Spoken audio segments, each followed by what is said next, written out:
Hey everyone, how's it going? Rob here from BuneBape, and I hope you're having an amazing day. Today I'll be bringing you all another Outriders video, and this time it's going to be on the update, changes, and recent fixes that People Can Fly are putting into the game. They made a couple tweets and a post on Reddit outlining all of the changes that they're planning on putting in for the launch of the game, so they're quite extensive. I'll have a link in the description if you want to check that out more in depth. I'll be glossing over and pointing out more of the more interesting points, and also some of the things that are going to be really unfortunate, but I guess we'll just have to deal with. So with all that out of the way, let's jump into the video. So like I said in the beginning of the video, I'm going to have a scroll through of the notes in the background going on if you just want to glance at them every once in a while, but if you want to follow along in the actual notes, then I'll have the link down below so you can click on that and check it out, like I said, in much more detail than I'm going to cover here. But the first thing that I did want to cover is actually some great and amazing news. If you couldn't play the demo this morning, that's because the servers were taken down for them to restore your legendaries. So it's likely that if you've been playing the game, you might have noticed that there's been a lot of talks about your games getting erased, or at least all of your items getting erased, which of course is a huge problem that they say that they've hopefully nailed down and fixed. But besides that, a lot of people lost their legendary items and they worked a long time to get them, so they wanted to do a one-time global fix. So hopefully they could restore those legendaries, and that's what the patch this morning was hoping to do. So it's really unfortunate that anyone had to really experience this or go through it, but luckily People Can Fly have been really transparent. I can't commend them enough for this. So if your legendaries got fixed and restored, let me know down in the comments below. I didn't have this happen to me, so it doesn't really affect me at all, but honestly this is amazing news for anyone that was affected by it, because it can take quite a long time to get your legendaries. So I'm glad they were able to roll out a fix for this so fast. So I wanted to move on to what they had to say about cheaters in the game. So of course this isn't a game where you can trade other players, and there's not going to be really a market or anything in the games. So if I had to guess, there's not going to be a ton of cheaters, but with that said, they did say that of the 2 million players, they identified about 200 players that were clearly cheating. Even the person that for some reason spawned themselves 600 legendary weapons. So cheaters aren't the smartest players, but I guess that goes to show you how out of hand some cheaters can get. But with that being said, they did show a very clear-cut guideline of what they do consider cheating is. So if you modified any files, if you're doing wall hacks and aimbots, you know, that's the usual stuff. But also if you're intentionally running the game on PC without the anti-cheat, modifying your game times for the vendors, that was also another PC thing. A lot of people were trying to bypass and get more purples that they could get from the vendors when that was available by setting their clocks to different times. So if you did any of that, then that is exploitation and cheating, and your account could get flagged unless you delete all of your characters. I guess this is good news for anyone that isn't really meaning to cheat or go out of the way to cheat the entire game, but kind of just wanted to explore the demo. But considering your characters do get transferred over to the main game, they did say that if you are guilty of any of these things, you're gonna have to go through and delete all of your characters, everything, so that whenever the actual game does get released, your account doesn't get flagged as a cheater. And that's actually pretty important, because they did say that if your account is flagged for being a cheater, you won't be able to matchmake with legit players, and so this will make your matchmaking take way longer.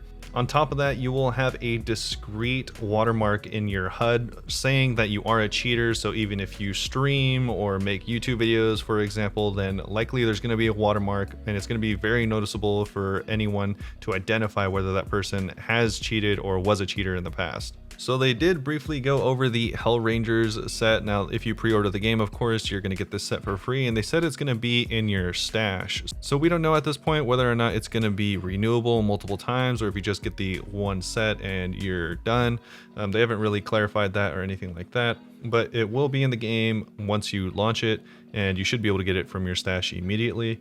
They also go on to mention a few different changes between the demo and the actual Outriders game, including a lot of changes and a lot of fixes. A lot of these changes include balancing for various items, mods, enemy stats, as well as loot drops. Crossplay is also going to be enabled by default, so you're going to have to turn it off if you don't want to play with other people that have it on. For example, if you have it off and you want to play with other people on PlayStation, then you can do that by an explicit invite, but you can't matchmake with other people unless you have the crossplay on. So if you have the crossplay on, you can matchmake. If you don't, you can't. You're going to have to get an invite. kind of unfortunate, but that's the route they decided to go with. They also made improvements to the cover system as well as the voting system, a couple of things that I knew a lot of people really had problems with. They also added a quick mark functionality to the inventory so you can mass mark and mass dismantle or sell all your items at once. So this is a great quality of life improvement.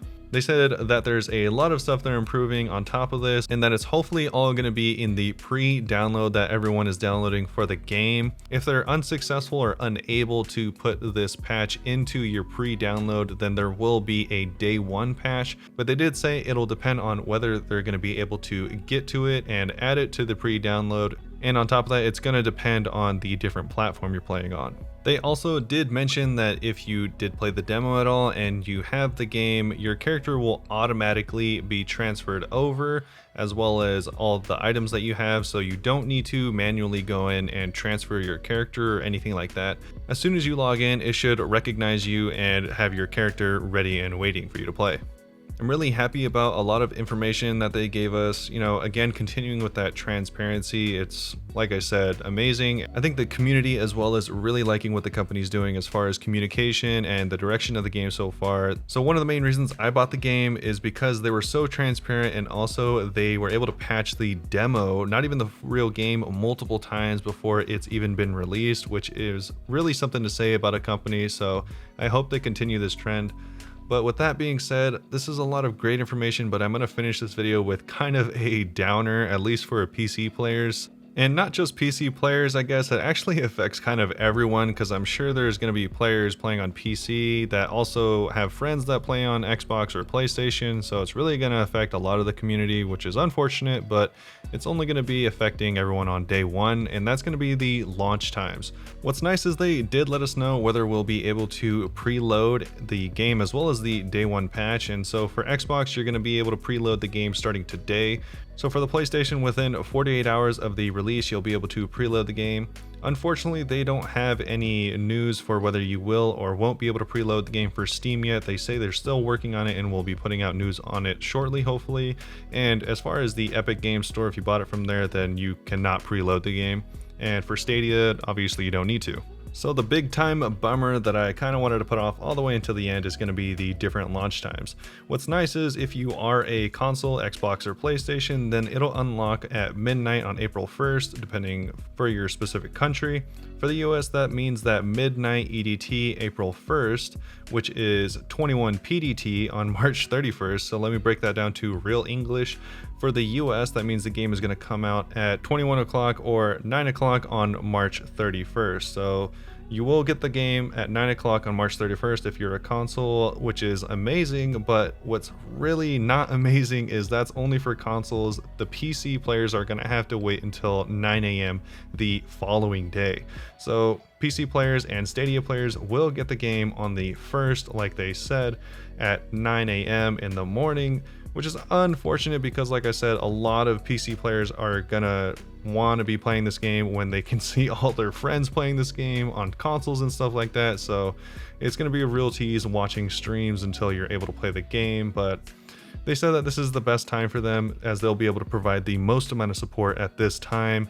And that's good as far as day one hotfixes and support and all that stuff, but it's really unfortunate because, you know, you want to be playing with your friends. But I totally get where they're coming from, but it really does suck that you're just going to have to wait an entire 12 hours from the 9 p.m. console release to the 9 a.m. PC release. If you do want to play with your friends, you're just going to have to ask them to wait, or maybe just catch up whenever you do start playing. You can play together whenever you want, but you're going to be at different parts of the story and obviously different levels, so it might kind of ruin your experience, and you might just have a better time leveling alone and then playing with your friends at the end. Or, I mean, if they're really nice, they'll wait. To be fair, I wouldn't wait, but I guess that's just something you're going to have to figure out on a case-by-case basis. So that's going to be about it as far as this dev update goes. Like I said, there is a ton of information. This Reddit post is loaded with information. So like I said, I'll leave a link down below if you want to read through it more thoroughly. But those are the points that I wanted to make sure I drove home and that you understood before the game does come out. So let me know down in the comments your thoughts on the staggered releases. I mean, like I said, I understand it, but in the end it really does suck and is really unfortunate. Luckily I don't have any friends on console that I plan on playing with, so it's going to be the same for all of us. But like I said, let me know if this ruins your day one experience and whether you'll continue to buy the game. I definitely am, but like I said, let me know. If you enjoyed the video, make sure to leave a like. If you want to see more stuff like this and Outriders, once it comes out, I am going to be having a huge stream and a bunch of videos coming out on Outriders and all the things that you're going to want to know. So make sure to stick around for that if that's interesting to you. Thanks again for watching the video. I hope you all have an amazing day, and I'll see you all very soon.